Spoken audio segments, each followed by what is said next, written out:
So to sort of reset it here, right? You heard about the access enablers, you heard about the central bank and the users. So in our setting here, Alice is connecting to her central bank or CBDC account through two access enablers, and they are called MoneyPot, nothing to do with California here, and GeekSafe.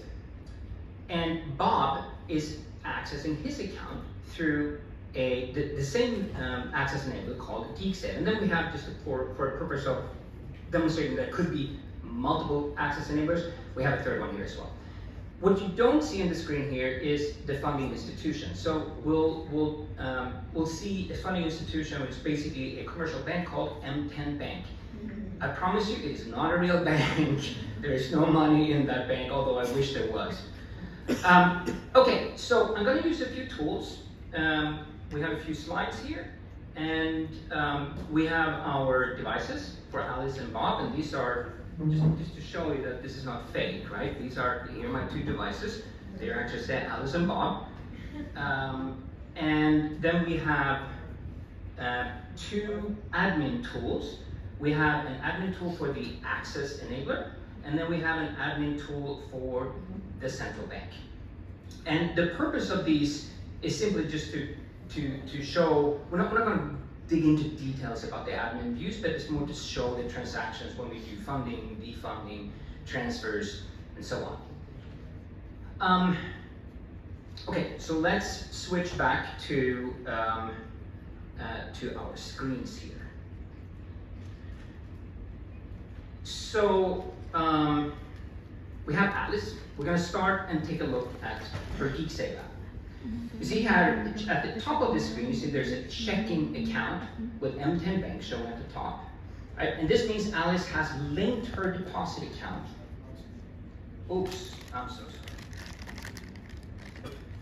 At the top of the screen, you see her M10 Bank account. And there's about 52,000 shekels in there. She's got a good day today. But there's also a CBDC account. So she has already linked, just activated her CBDC account or her wallet. She has no money in it yet, right? So through some magic, we're going to move funds into that wallet for her. If we look at the other app, you see here the MoneyPot app, she hasn't gone as far here. She has onboarded with MoneyPot. She's gone through the KYC process, we presume, but she hasn't yet activated her her CBDC account through this access enabler. Well, let's do that. Okay, shall we dare and push the button? All right, we'll do that. We say activate CBDC account, and now you see that we also demonstrate the balance on the CBDC account at the top of our screen.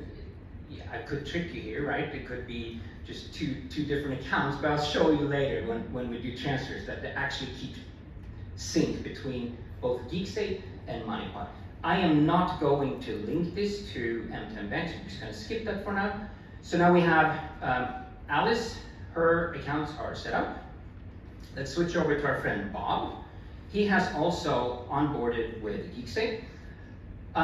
And we of course assume that GeekSafe has done the appropriate KYC on Bob. Bob has activated already his CBDC account. It's also empty. Now, unlike Alice, Bob is rather suspicious of commercial banks and doesn't have a bank account, so he relies on cash. And together with our two friends today, we will step through a number of interactions. We're going to do funding and defunding on CBDC. We're going to transfer CBDC between Alice and Bob. We're going to look at some of the programmability stuff that Daniel spoke about. And we're also going to look about how we automate management of users' account balances, such that ensuring that users don't hold more CBDC than potentially an account limit might have been. So I do want to just mention a couple of things on the admin screen. So let's start with the central bank. So the central bank admin basically give the central bank administrator a snapshot of the ecosystem, like how many funding institutions, how many access enablers, how many users, CBDC in circulation, how many payments, and so on and so forth. And then you see a bunch of other tabs, so you can go into detail about each of these aspects. I just want to mention on the settings tab, and you keep this in mind. So for the purpose of this demo, if desired, the central bank can define scheme rules, such as holding limits, to mitigate the risk of bank disintermediation, as Leanne mentioned earlier, and a transaction limit to comply with potentially AML regulations. And so for our demo, we've set both of those limits to 5,000 shekels.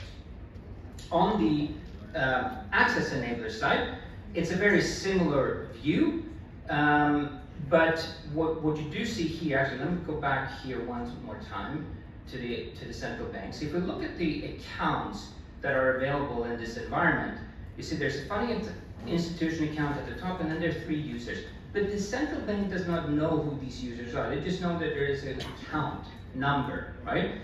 If we, however, switch over to the access enabler, you will see the names of these parties, right? And that is, of course, because the access enablers, they're performing compliance checks, whether it's AML or CFT, and they need to have the PII, as Daniel spoke about earlier.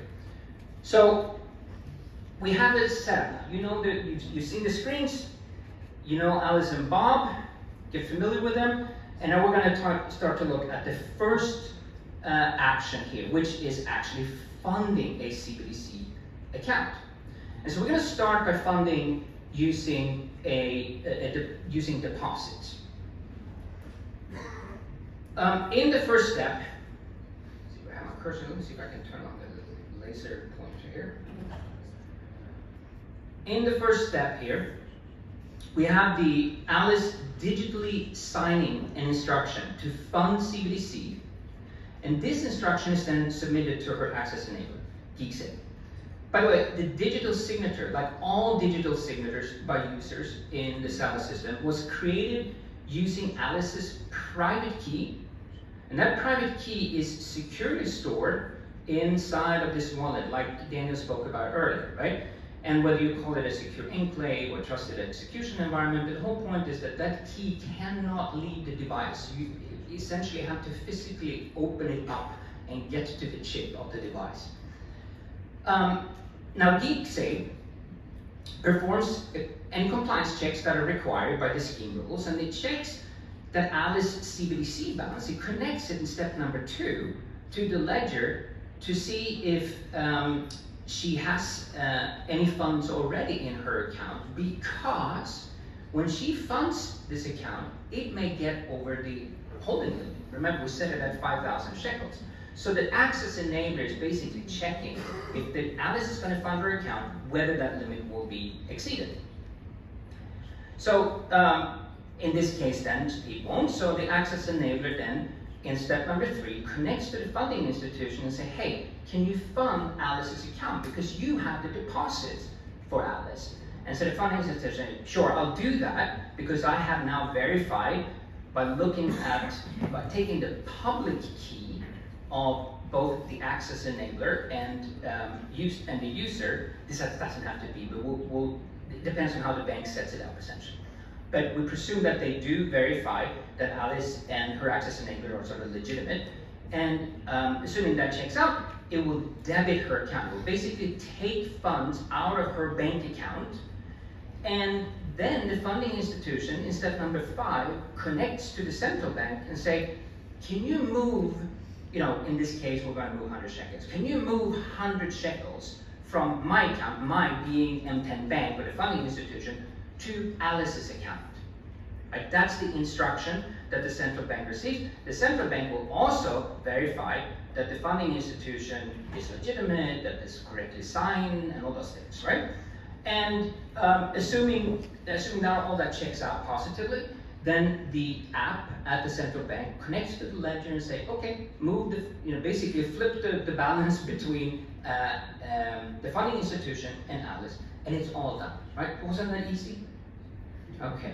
So to fund the CBDC, well, there are actually quite a few steps that are required, interaction between the parties, whether it's the funding institution and the access enabler. The access enabler has a very important role in all this, right?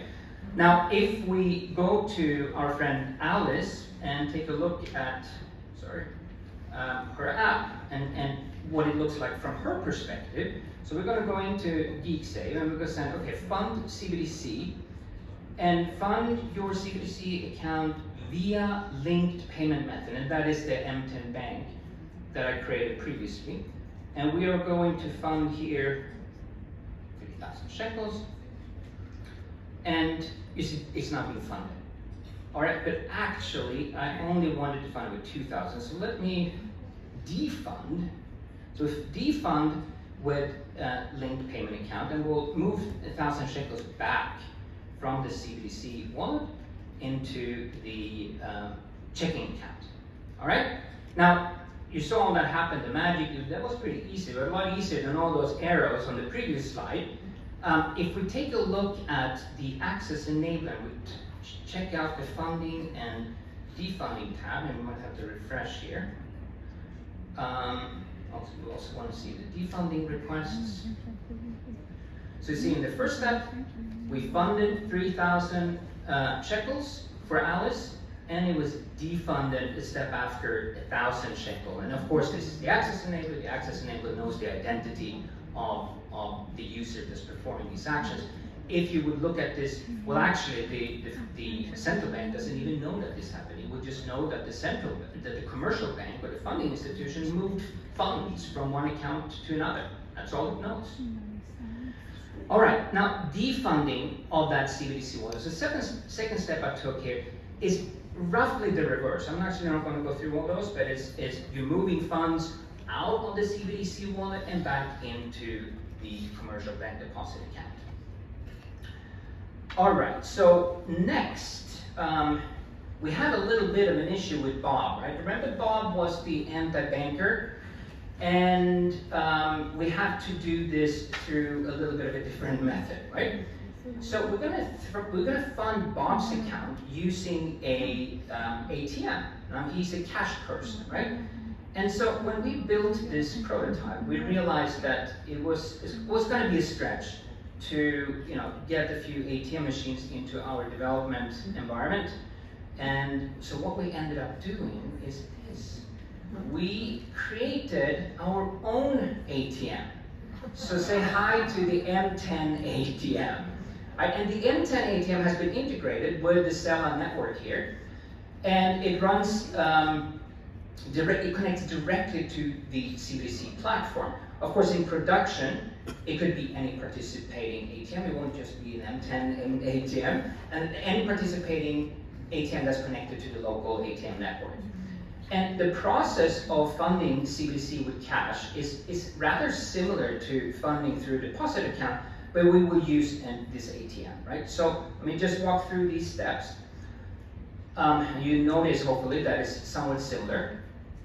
So Bob, in this case, he signs an instruction to essentially acquire CBDC, and this instruction is then submitted to GeekSave, the access enabler. GeekSave performs again any checks required by the scheme rules and verifies that it doesn't go over the balance again, right, in step number 2. Then GeekSave endorses, right, digitally signs the request from Bob, basically co-signs a request, like in the previous step, is signed by both Bob and his access enabler, and submits the request then to the central bank. And the central bank gets to say, ha, someone wants to deposit cash, so I'm going to return a one-time password, essentially, right? It's just a code, a PIN code, if you want. And that PIN code is then returned to the access enabler that then provides it to Bob. Now Bob has he has a code. He walks up to an ATM. Step number 4, punches in the PIN number or the OTP, enters the cash, and the funding institution of that ATM, the M10 bank, tongue twister, then again connects to the central bank and says, can you please move funds from my account, the M10 bank account, to Bob's account? All right, simple. Let's go back to Bob. So from Bob's perspective, he jumps into the GeekSave app, and we're not going to link the payment method here because, as you remember, he was the anti-banker. So he's going to fund his account. He's going to fund it via an ATM. And in this scenario, he has 500 shekels that he's going to put into his CBDC account. And he gets that code in return from the central bank.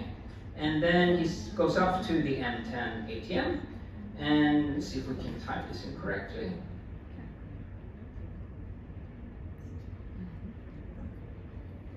All right, that should be right. And we click enter, and it says, oh, insert the cash. It's hard to do that on the laptop, so I will just do this virtually. And you see, cash was inserted to the machine. And if we go back and look at the transaction history of voila, magic, he has 500 shekels in his account.